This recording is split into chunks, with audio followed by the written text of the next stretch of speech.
So starting things off with the Titans here. The Titans are picking first overall. They also have picks 35, 103, 120, 141, 167, 178, and 188. Probably won't read all those for every single team because that's a little ridiculous, but they're obviously pretty loaded on draft capital. And at pick one, this one's super easy. They're almost certainly going to be taking Cam Ward. He's going to be the quarterback of the future for them. I view him as a really talented quarterback, but not a guy that I think is going to be like a superstar. I think he'll be a really capable, high level starting quarterback in the NFL. Not a guy that I think can like elevate a team and make them a Super Bowl contender like the way Jaden Daniels did last season. And those are just tough to come by. Nobody's really expecting this to be a class that turns them into like superstars, but no matter what he is, he's going to be a massive upgrade over what they had at quarterback last season. It's going to make guys like Calvin Ridley much more interesting. I think Chig Okonkwo, especially if they add nobody else, could certainly be a big beneficiary here.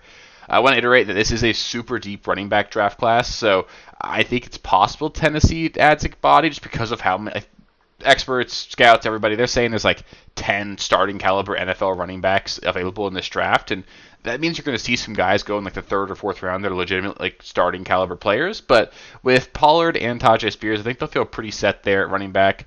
I personally would expect them to stay put there. They are pretty thin at wide receiver right now.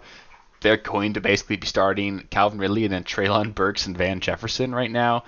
Not the way you want your wide receiver core to be set up. So I imagine they'll add a body at some point. If a guy were to slip towards late in the first round, I could see them trying to make a move to trade up and in the second, get themselves a guy that could be a contributor. Someone like Egbuka feels like a really great fit for this team, but I don't think he'll make it that far.